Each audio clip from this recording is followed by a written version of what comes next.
그 보통 개인 투자자들을 기준으로 볼 때 개인 투자자들이 흔히 적용하는 차트들은 아마 거의 시장에서 적용되지 않는다고 생각합니다. 시장의 메이저들 입장에서는. 여기서 말하는 시장 메이저라는 것은 이상한 세력 이런 것을 의미하는 것이 아니라 최소한 많은 거래 계약수를 가지고 있는 어떤 그 기관 투자자라든지 그 외에 나름대로 많은 거래 단위를 가진 사람들 입장에서는 그렇게 어설프고 단순한 이것을 가지고 있지 않아요. 그냥 전체적인 시세의 모멘텀, 추세 안에서 확인하는 거죠. 그런데 우리 그런 눈을 가져야 됩니다. 그러려면 시간에 대한 이해, 다시 한번 강조해서 지나치지가 않습니다. 이제 매매들이 지금은 참 어렵지요. 지금 굉장히 어렵고, 지금은 또 시장 안에서 그 뛰어들어 있는 매매자들 자체의 속성이 예전처럼 막무가내가 아니기 때문에, 참 요즘은 저도 보고 있으면 참 답답할 때가 많습니다. 그래서 차라리, 속 편하게 시간을 좀 늘려잡고, 매매하는 게 좋겠다. 이제는 예전에 시간을 좀 좁혀 잡았다가 좀 늘려잡자. 늘려잡는다는 얘기는 매매의 기회가 그만큼 줄어든다는 것을 의미하잖아요. 그래서 내가 시간을 늘려잡는다, 짧게 잡는다라는 것을 기준을 어디에 두느냐 하면 보통 내가 매매 횟수 유발 빈도입니다. 내가 내 기준에서 매매가 유발되는 빈도가 어느 정도로 세팅을 하느냐. 이것이 어떻게 보면 타임프레임을 내가 어떻게 설정하느냐라는 말에 거꾸로 된 질문에 대한 답일 수도 있죠. 우리가 합당한 매매가 유발시킬 수 있는 정도, 내가 감당할 수 있는 범위, 쉽게 말하면 내가 매매를 감당하는데 부담이 없고 내가 시장의 추세에 크게 무리 없이 매매가 일어날 수 있는 횟수를 셋업하는 연습, 그것이 어떻게 보면은 우리가 트레이딩보다 더 중요한, 트레이딩에 앞서서 익혀야 할 하나의 어떤 중요한 습관이. 그래서 매매를 하기 전에 제일 먼저, 그날에 매매를 하기 이전에 제일 먼저 내가 지금 매매 횟수 정도가 이 정도면은 매매가 내가 가지고 있는 셋업 타임에서는 현재 같은 속도에 빠르기라면 매매가 지나치게 빈번하겠다. 이러면 손실 매매 가능성도 있으니까 조금 늘려잡자. 지금은 속도가 빠른 구간이니까 이럴 때는 차라리 매매 횟수를 늘리겠다. 이렇게 다양한 판단이 있을 수 있죠.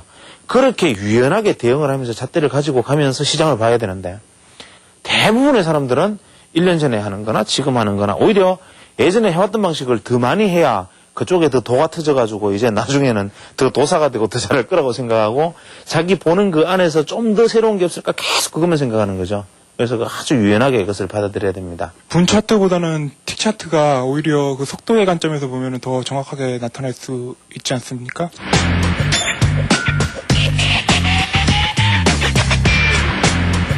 만약에 그 매매의 결과, 쉽게 말하면 현재 체결의 강도를 이해하기 위해서는 틱 차트가 그렇게 활용되어지는 것이지요. 다만 우리가 보고자 하는 것이 전체적인 어떤 웨이브 안에서 시장이 정말 본질적으로 가는 방향성을 이해하기 위해서는 분 차트가 궤적을 보는 것이 유리한데, 말씀하신 바는 상당히 합리적인 거라고 생각은 됩니다. 그쪽으로 한번 연구를 해서 좋은 결과가 있으면 저한테 좀 가르쳐주세요. 저도 저는 원래 틱 차트 활용법에 대해서 별로 그렇게 많이 알고 있지를 못해요. 왜 알고 있지를 못하느냐면 한때는 처음에 틱 차트를 많이 봤죠. 맞는데 틱 차트를 보고 있었을 때 가장 큰 문제는 심리 관리입니다.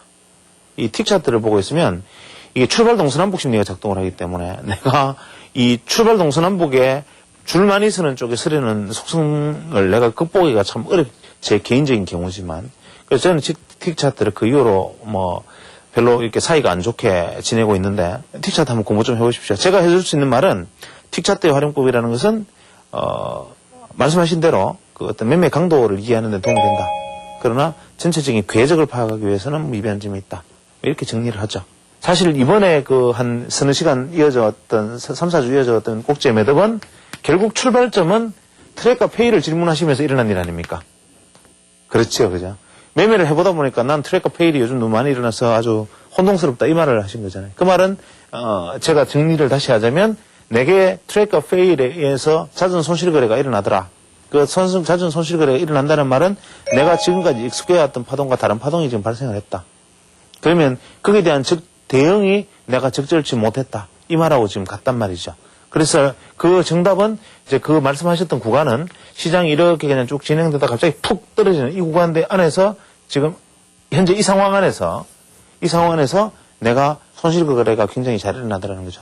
이 상황 안에서 손실거래가 사실 일어날 수밖에 없는데 이렇게 갔을 때는 사실은 모든 사람이 눈치를 채고 있지 않습니까? 이거를 눈치를 못 채고 있는 사람은 주식 투자할 자격이 없는 거죠. 그냥 이렇게 갈 동안에는 계속 눈치를 채고 있는데 이렇게 모든 사람이 눈치를 채고 있을 동안에는 시장이 아무리 계속 상승해봐야 변동성은 계속 줄어드는 거죠. 이게 그렇잖아요. 변동성이 줄어들고 있다는 의미는 뭐냐면 역설적으로 이야기하면 모든 사람들의 생각이 그쪽에 동의를 하고 있다는 소리입니다. 그런데 그 사람들의 동의가 헷갈리기 시작하면 변동성이 커집니다. 그러니까 여기서는 예를 들면 이렇게 주가가 이렇게 지난 게 상승하더라도 이렇게 탁 떨어져 봐야 그래도 이렇게 또 반등할 걸, 또 확 떨어져 봐야 에이 또 반등하겠지, 이런 믿음들이 실제화되어 왔단 말이죠. 그런데 어느 날 확 이까지 떨어졌을 때는 변동성이 변화가 없었어요. 지난번에 급락할 때도. 그리고 920포인트에서 확 떨어져서 820포인트까지 떨어져도 사실 변동성의 급등은 없다 이 말입니다. 근데 이걸 무너뜨리는 순간 변동성이 어마어마하게 증가해 버리는 거죠. 왜냐하면 여기서부터는 사람들이 혼미 상태에 빠집니다. 왜 혼미 상태에 빠지느냐 하면 새로운 컨센서스를 아직까지 못 만들었단 말이에요. 자, 하락이 단순하게 상승하던 시장이 하락했기 때문이 아닙니다. 예를 들면 이렇게 상승했던 시장이 갑자기 이 채널을, 보통 이 큰 채널을 딱 무너질 때 보통 이 변동성이 커지죠. 이 안에서는 변동성이 안 커집니다. 근데 채널이 무너질 때 변동성이 커지는 거죠. 커졌는데 이게 뭐 이것도 좋고 아니면 이것도 좋아요. 내가 공감대를 가지는, 그리고 시장은 모든 사람들이 요런 공감대를 가지고 있던 공감대를 가지면 변동성은 다시 줄어듭니다. 그러니까 가격이, 시세가 변동이 크다고 해서 소위 말하는 우리가 인식하는 변동성이 커지는 게 아니다 말입니다.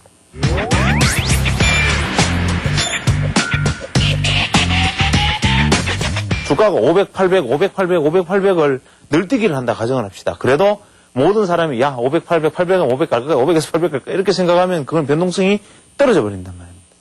그러니까 합의가 된 추세 방향성을 아직까지 확보하지 못하고 있다는 사실, 이게 바로 변동성이 커지는 원인이지요. 그래서 이런 상황에서는 시장이 어떻게 우리는 대응을 해야 되느냐 하면 보편적으로 사람들이 집착하려고 드는 짧은 이 과거의 추세에 대한 미련, 이거를 빨리 버리는 게 제일 중요합니다.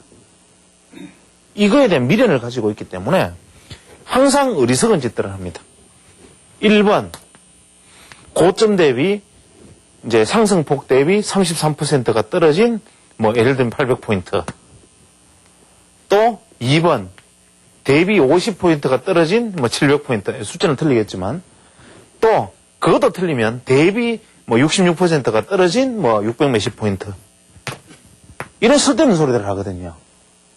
또, 과거 추세에, 이 추세에 대한 단기평, 중기평, 장기평, 초장기평을 기준으로 해서 아직까지 중기평은 지지를 하고 있고, 아직까지 장기평은 지지를 하고 있고, 아직까지 초장기평은 지지를 하고 있고, 초장기평을 지금 현재 회복을 했고, 장기평을 회복을 했고, 뭐 중기평을 뭐 이 저항을 받고, 이 말은 무엇을 의미합니까?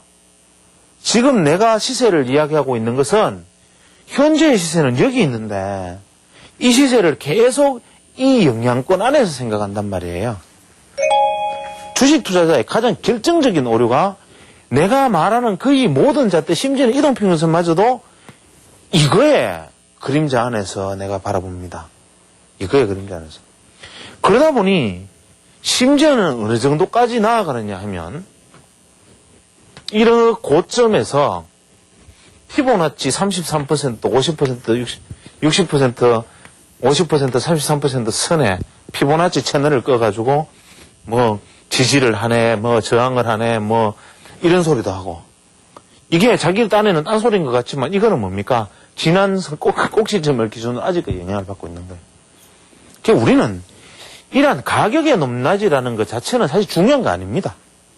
그러니까 이것이 어떠한 방향성을 가졌었고 지금의 시세가 무너졌으면 무너졌다는 사실을 인정하고 현재의 시세 여기에 영향을 받고 있어야 돼요. 여기에. 그러면 현재 이것이 무너졌다 무너지지 않았다 이 영향은 뭐라냐. 그것이 바로 굉장히 중요한 중심선인데 저는 그것을 40주의평 뭐 이런 식으로 표현을 하고 혹은 다른 이평 안에서는 뭐 14이평이 될 때도 있고 때로는 32평을 쓰기도 하고 파동의 국면에 따라서 나는 이게 무너지면 새로운 추세를 인정한다라는 자기만의 기준 이게 필요하다 이 말입니다.